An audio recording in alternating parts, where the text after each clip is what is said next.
When love is blind, a woman can hide her true nature. A dance teacher knows the right moves of seduction. Men were disposable. She liked their bank accounts, but not them. A farmer's daughter puts more than crops in the ground. A cold, calculating, just wicked person. Why don't I move in? And a love-struck woman won't take no for an answer. Here come the demons now, and they're talking to her. These deadly women think their desires are worth more than lives. They have dark hearts.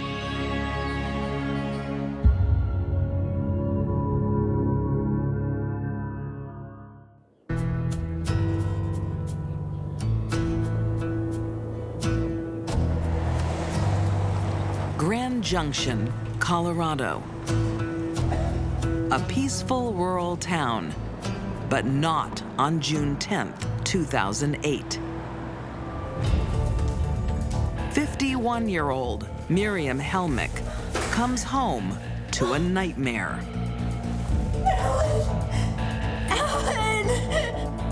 When Miriam came home, she saw her husband in a pool of blood, lying on the floor.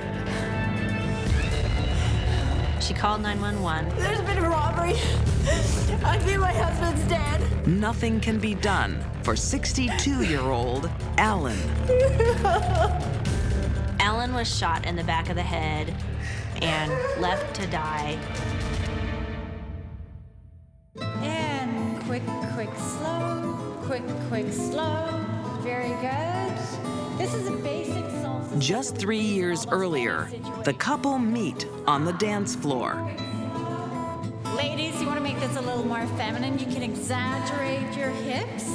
Alan takes up ballroom lessons after the sudden death of his beloved wife. Miriam is the instructor. Alan's first wife loved to dance. So when he joined the dance studio to take up ballroom dancing classes, it was more in her memory, somewhat, that he did that. Slow, very good. That's how he started to get back into life, I guess, and kind of grieve and mourn and move on. And 1, 2, 3. Miriam proves to be the perfect instructor in more ways than one. 1, 2, 3. 1, 2. Okay, you'll get it. I'm better with real estate. Oh, what exactly do you do? I'm a property developer. Really? Yeah. Just follow my body and you'll get it.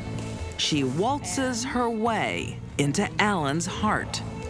It was somewhat of a whirlwind romance. They started spending a lot of time together, were inseparable, and then were married. Miriam strikes it lucky. Real estate developer Alan is a multi-millionaire. I love it here. Good. So all I want to do is make you happy. And wants to share his success with his new bride. He did spoil her. I think he thought, okay, I lost the love of my life, and my gosh, I've been blessed to have found somebody else. The shrewd businessman throws caution to the wind. He buys Miriam a horse farm and her own dance studio. Friends thought that he was crazy. They said, you're gonna lose everything that you own. You know how to play me, don't you? And he said, well, I'm just gonna do this because it's what my wife wants. Alan was looking for a soulmate and a companion. Miriam was looking for a payday. Miriam can tread the boards, but she can't balance the books. Her dance studio and farm are soon financial flops. but she doesn't tell Alan. He believed it was financially successful at first, but that business was losing money. To cover her failings, Miriam starts helping herself to her husband's money. Miriam had been stealing money from Alan by forging his name on checks, about $150,000 worth. Alan's normally on top of his business affairs. But just months after getting married, he is constantly sick.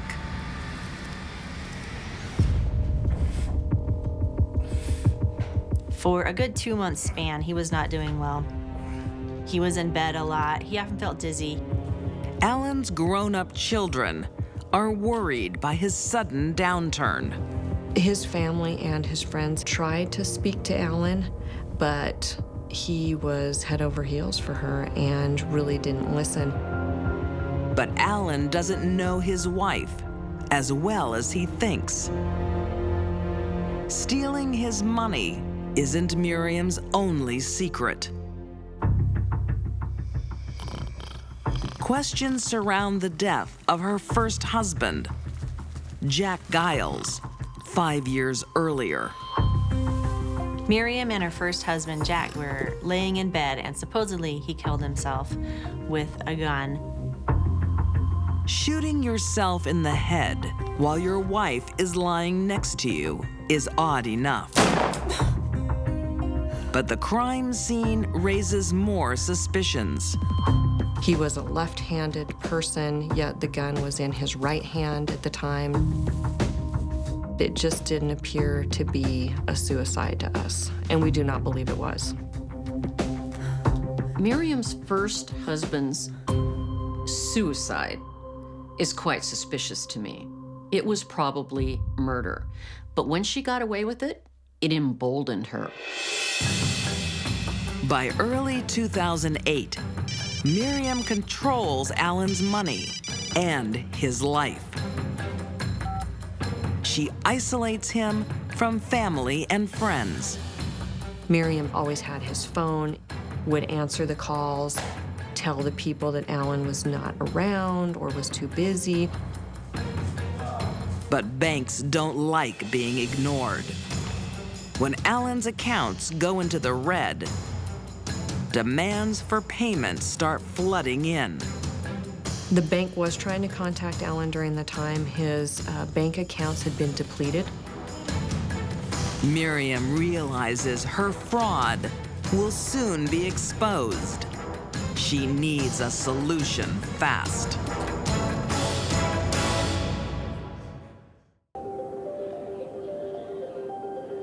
Grand Junction, Colorado. In April 2008, Miriam and Alan Helck go for a drive. She's stolen $150,000 from her husband, but he has no idea. How are you feeling? Terrible. And if she has anything to do with it, he never will. Miriam had rented a movie, and in that movie was a car scene where the bad guy put a rag in a gas tank and lit it up, and the car exploded. I'll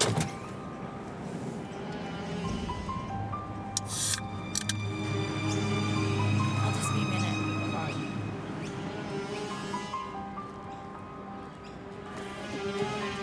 As Alan waited in the car, he started to notice a smoke coming out of the back. Flames were coming out of the gas tank. I think he grabbed a Coke, tried to put it out. Blowing up a car is easy in Hollywood, but not in real life. Oh my God! She tried to duplicate fantastic things that she saw on the big screen. That's how Miriam saw life. A movie, and she was a player. Miriam wants to kill her husband to solve her money problems, and she's not giving up. Just over a month later, On the morning of June 10th, 2008, she strikes again. You're the one who looks after the books. But the books don't add up, Miriam. You leave the stable door open? What? No. Alan was in the kitchen, appeared to be looking out a window, would have had his back toward her. Damn.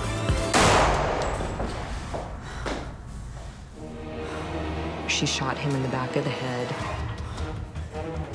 Miriam tries to make it look like a robbery gone wrong, then goes shopping for an alibi.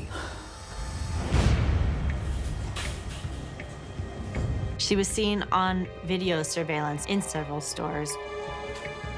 She ran various errands, very planned, had receipts for the places that she went. Miriam left several messages on Alan's phone telling him that she loved him, that she couldn't wait to see him. Hi, Alan. Maybe we should meet for Chinese buffet. Anyways, call me when you get this. Love it. Bye. She told him in a message that she was going to return home because he hadn't shown up yet.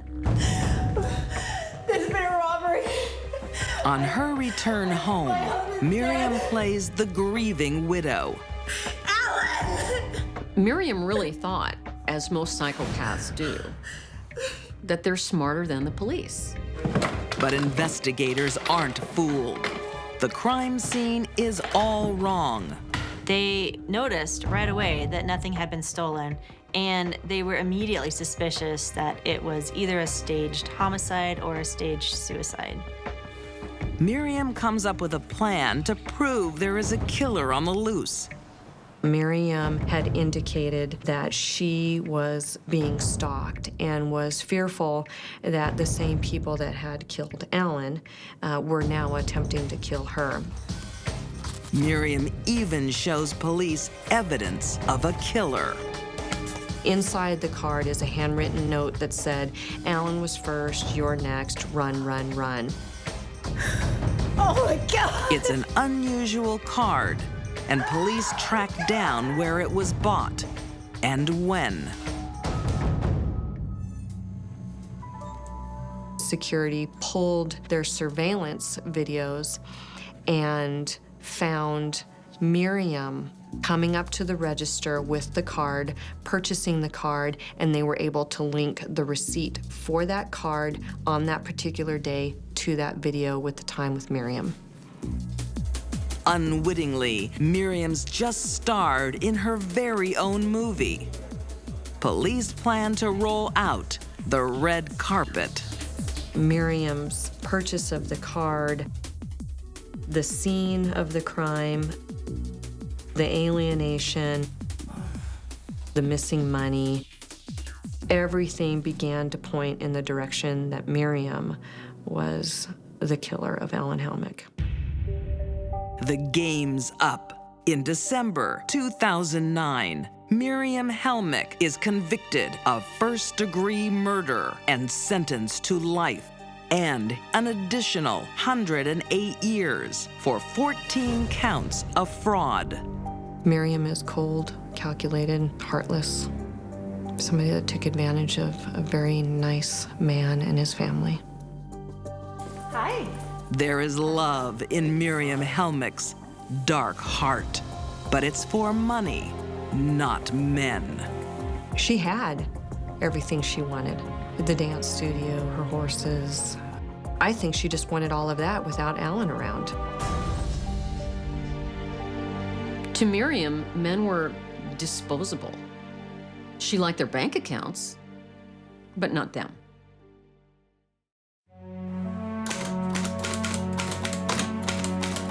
They say money can't buy happiness. But I want a bigger ring. But some dark hearts can't be happy without it, She wanted to get rich. no matter the cost. Aren't you a vision? That kind of person is known as a psychopath.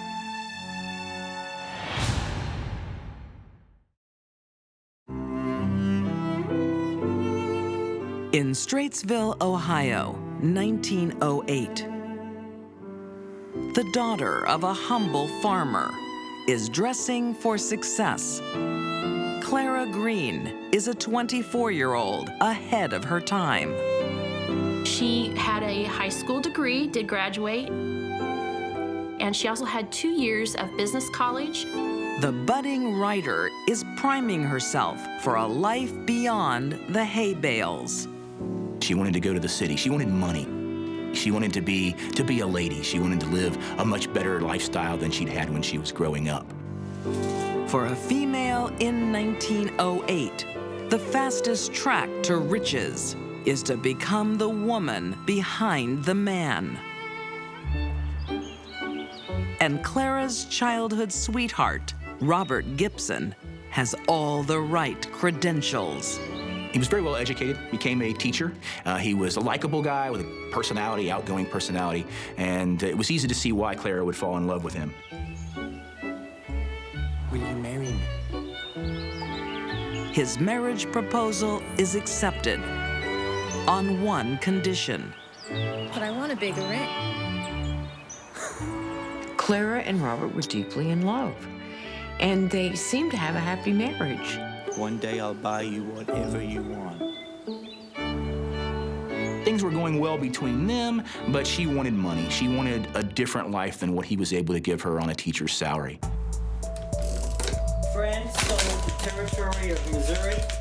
Robert won't make their fortune teaching, and Clara's not getting rich writing for newspapers. But she has a plan. She wanted nice things, she wanted nice clothes, and she came up with this scheme to get rich. Missouri's economy became more varied. Diverse. Yeah, that's better. They would travel around the countryside, write stories about the history of towns, and sell them by subscription and make money that way. We have to cover this territory well. Why? People have money there. It's a gold mine of subscribers. When Clara set her mind on something, it got done. We're going to be rich, Clara. But the business is a failure. Face it, Robert. We're never going to make any money. We will, Clara. We just have to be persistent. Clara waits 12 long years to see the money. Then, one day, it walks right through her front door. Frank, this is my wife, Clara. Clara. Frank Carl was the son of a Kansas farmer, Alonzo Carl. He was a big, robust, healthy guy. Aren't you a vision? Nice to meet you, Frank. One of these very likable kinds of men. Will you be joining us for dinner? Smells delicious. I'd love to. Frank's a salesman, Can I get you a beer? and he seems like a good one. She was given the impression that Frank had a lot of money. And that's a quality Clara likes in a man. Clara was unhappy with Robert, now had another man in line, if you will, and was ready to move on. March 1920. Robert is suddenly struck down with the flu. Luckily, Clara's on hand to provide constant care. No more. It will make you feel better. No more. Robert. Robert is never going to feel better. Robert Gibson officially died of influenza, and that was the official cause of death. Robert? The grieving widow wants no fuss and no funeral. He died at midnight. By noon the next day, Clara had packed up his body and shipped it off. So there was some speculation about why that happened. It was just kind of strange. In death, Robert finally delivers the riches he'd promised. She inherited from him about $3,000, which in $1920 would have been about $35,000, $36,000, something in that neighborhood. Clara has her long-awaited windfall. But ambition is a hungry beast. 5 months after the death of a husband, and she's marrying another man? It didn't look good for Clara. But to this date, no one had suspected anything.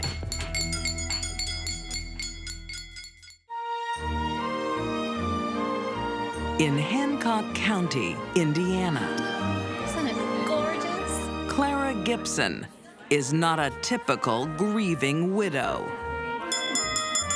In fact, she's not even Clara Gibson anymore. To my gorgeous bride, the light of my life. Just months after the sudden death of her first husband, Robert, she falls into the arms of his rich friend. She married Frank Carl, and the newlyweds moved to Indiana, to a small rural community, Philadelphia, Indiana. It was considered untoward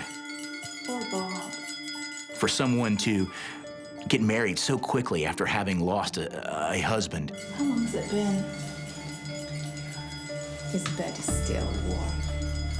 They were a little suspicious of her. What were her motives? Why did she want to get married so quickly? But Clara knows the only way to get ahead is to get a husband. Women at this time, they had to be dependent upon a husband or somebody to provide you with an income. The newlywed soon discovers Frank is all talk and no money. Here. What's this? Read it. 2 months after the marriage, Clara wants a divorce. She declared that one of the reasons for getting a divorce was that Frank had lied to her. And it turned out he didn't have any money. Clara, no, wait. Frank desperately tries to appease his wife. It's an insurance policy. It's for $2,000. He managed to get her to call off the divorce by making her the beneficiary of his life insurance policy. Please. Like Clara's first husband, Frank's now more valuable dead than alive. And he has prospects of an inheritance.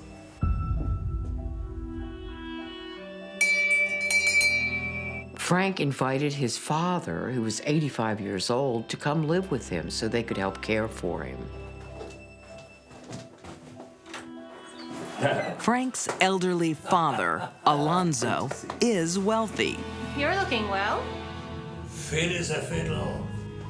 Alonzo Carl had a large farm out in Kansas. It was over 500 acres. The farm would be split up between the remaining sons. With the prospect of a big inheritance, Clara is happy to look after Alonzo in his later years. And that happens sooner than expected. Alonzo's health deteriorated shortly after he moved in with Frank and Clara.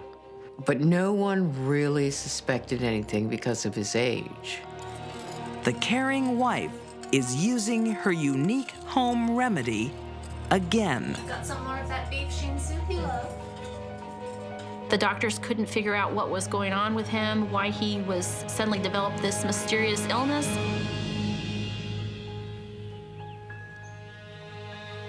Basically, he had kidney, liver, and urinary problems. He only lasted of a few days. Alonzo? Clara's record as a nurse is not improving.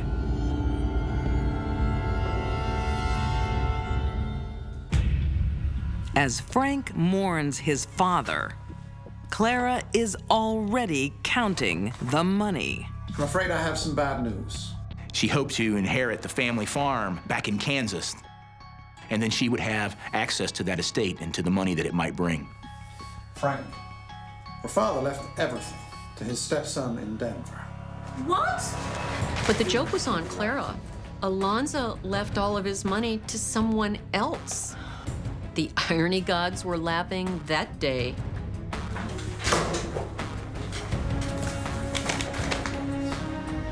I'm sure Clara felt rather cheated, but the deed was done and there was no way to undo it. Clara still hasn't found her pot of gold. And a pattern is starting to form. And sure enough, in August of 1921, Frank began to complain of chest pains. So there's boards in my chest. Sounds awful. The neighbors were very suspicious. You'd had Alonzo die on July the 3rd, and now in August, just a few weeks later, Thanks, Clara. Oh, no, that one's for Frank. These are for you. here is Frank dying with the same symptoms. Unlike his elderly father, Frank fights the illness for weeks. As her husband lies bedridden, Clara invites friends over. But this is no solemn vigil. Oh, how is he? Not good, I'm afraid. Oh, I'm sad. Will you be joining us for dinner? She definitely wasn't by his bedside, wasn't the weeping widow or to-be widow. So she was kind of exhibiting some strange behavior. What's the news? Not good. It's rather uncommon for neighbors and townsfolk to be suspicious of someone unless they had good reason. 2 weeks after falling ill, Frank Carl finally dies. Clara plays widow a second time. Frank Carl's life insurance policy was $2,000. That's like $25,000 in today's money. But Clara underestimates the power of neighborhood watch. Frank's friends put their suspicions down on paper. They were convinced that she had killed her husband and probably her father-in-law as well. Clara began receiving anonymous letters that charged her with murder. She isn't the only one getting letters. Letters were written to the prosecutor to tell him that there was some untoward activity that was going on with Clara, and as far as the deaths of Frank and Alonzo Carl, that this was suspicious. Authorities open an investigation into Frank and Alonzo's deaths. They exhumed the bodies and brought them back to Indianapolis, where forensic tests were done. There was like 27 grains of arsenic in Alonzo Carl's body and 6 grains of arsenic in Frank Carl's body. You only need 2 in order to poison a person. You made it just the way you like it, Frank. That was enough arsenic to kill an entire jury and have plenty left over for the judge.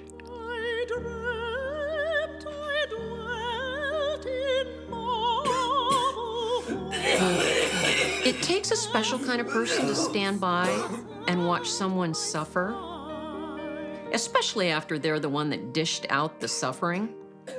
That kind of person is known as a psychopath. No feeling, no empathy. Investigators only need to prove one murder to put Clara Carl behind bars.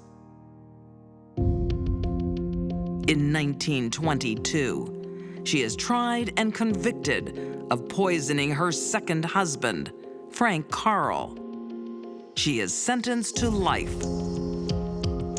Clara Carl was a cold, calculating, just wicked person that killed those who were close to her in order to kind of support herself. But her deceptive charm isn't finished yet. In 1937, she convinces authorities she is dying of a terminal illness. After serving 15 years in prison, Clara is released on parole. She lives a healthy life for the next 30 years. If Clara hadn't been caught and stopped after killing her second husband, the body count probably would have been a lot higher. Poisoners with a big payday don't stop. The seaside town of Torquay, England, 2011. It's spring, when a woman's thoughts often turn to love. But 44-year-old Carol Kemp believes love has passed her by. Carol's childhood was not good. She was in and out of foster homes, at one point reunited with her mother and then taken away again. Nothing in her childhood said she would have a good adulthood. Nothing. As an adult, Carol endures a string of abusive relationships. The emotional scars leave her unable to care for her own children. Carol had 4 sons. All of those children at different times were taken into care. The emptiness in her life is sometimes too much to bear. Carol had a history of self-harming. She had previously taken overdoses, and also she'd been known to cut herself. But these days, a lonely heart can be cured with a keystroke. Carol thought the answer to happiness was a relationship. And she went online shopping for a boyfriend. Carol soon finds her Prince Charming.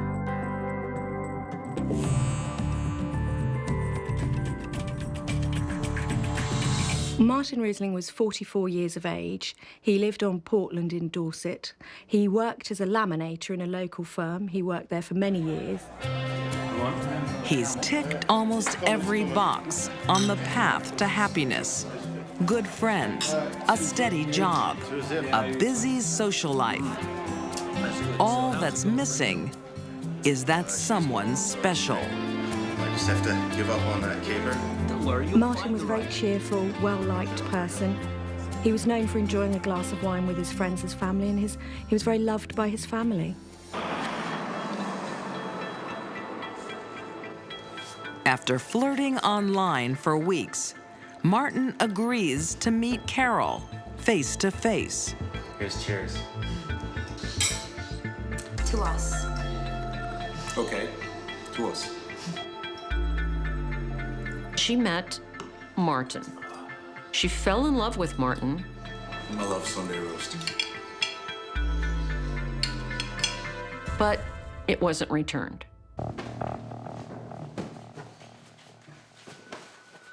Carol stays over at Martin's place a couple nights a week. Their relationship seemed to be Carol doing all the giving. She would to come see him. She would pay for the transportation, even though she was unemployed. She would stay for a few days and then leave. That was it. For Carol, that was love. Bloody hell, you're here. Welcome home. You're here.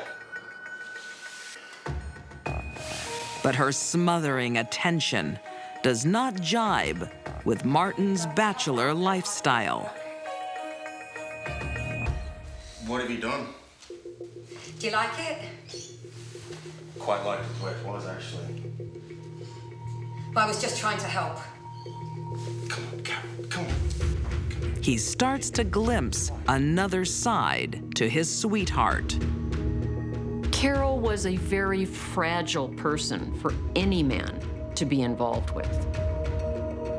What he doesn't know is that Carol isn't just a lonely heart. She's a damaged mind. Carol Kemp was a Disneyland of psychiatric disorders. She was a mess. Carol has a borderline personality disorder.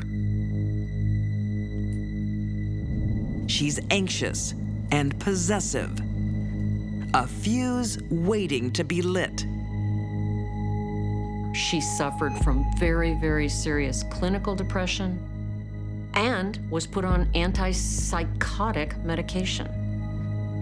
The medication hides the worst of her symptoms. But Carol Kemp makes a deadly decision. She'd stopped taking that medication in the beginning of December. And that's a catch-22. Because when she took her medication, she didn't think she needed it. And when she didn't take it, she didn't know she needed it. Off her meds, Carol's mental illness escapes. She becomes desperate for attention. When Martin goes to the pub, she calls 40 times in half an hour. Hello? Yeah, I'll be home soon. I need you to come home now. Look, calm down, Carol. I'm just down the pub with me mates having a beer. Is that your new missus? And for Martin, this is humiliating. Carol, I'm not hearing you. I've got to go. He's among his peers, his friends, his colleagues, and here's this crazy woman screaming at him. There was an occasion when Carol sent repeated abusive text messages. Better get home soon, man. Without realizing it, Martin has stepped into emotional quicksand with no chance of escape. Carol was a walking police report waiting to be filled out.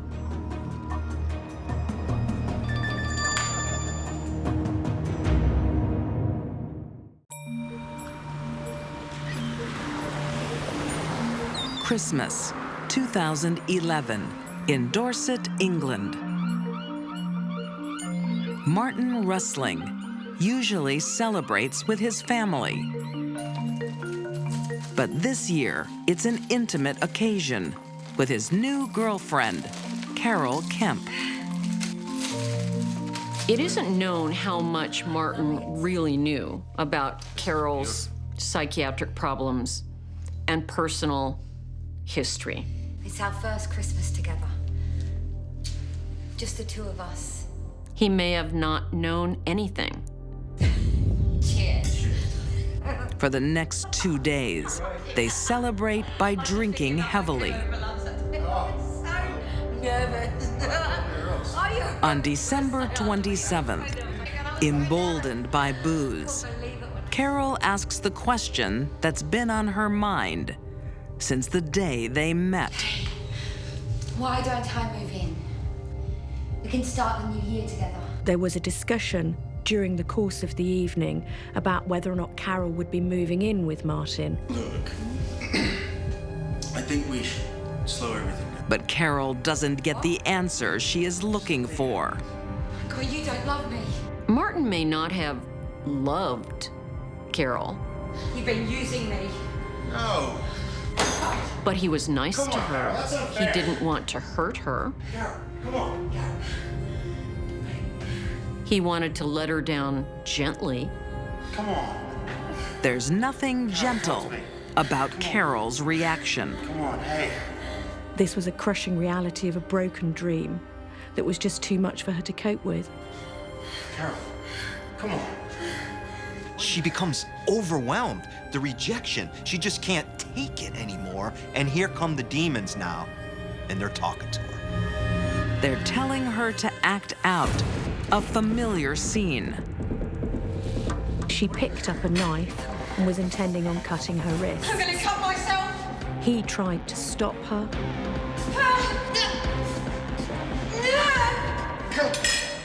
For Carol, What are you doing? this is where everything just goes south. She grabs Martin's necklace and rips it off of him. Martin won't defend himself. He doesn't want to do anything to harm this woman.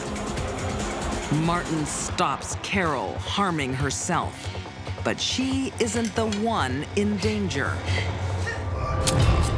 That love, the heart, she just cut it in two. The wound is more than 4 inches deep. Martin is dying before he hits the floor.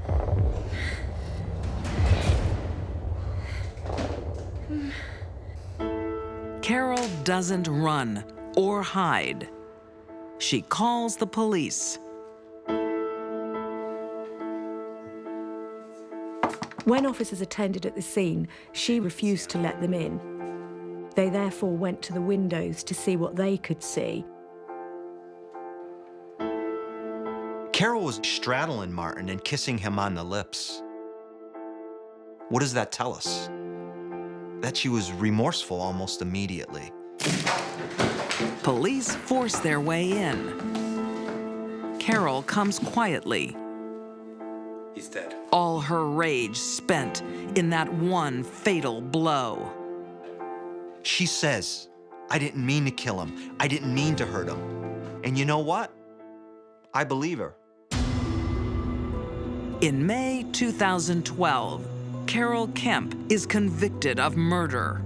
She is sentenced to life with a minimum 13 years in prison. This was not premeditated murder. This was a loss of control. Martin Russling is the innocent victim looking for love.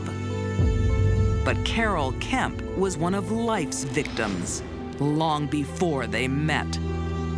I'm not sure Carol Kemp ever had one happy day in her life.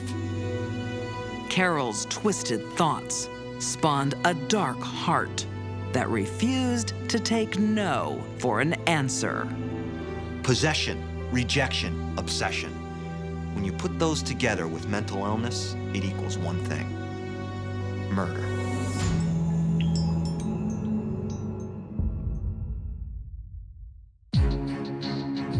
These deadly women turned on the men who cared for them. Miriam Helck stole her husband's money and life. Clara Carl poisoned her way to riches. And Carol Kemp murdered her lover rather than lose him. Loving these women proved to be fatal. They only cared about their needs because they had dark hearts.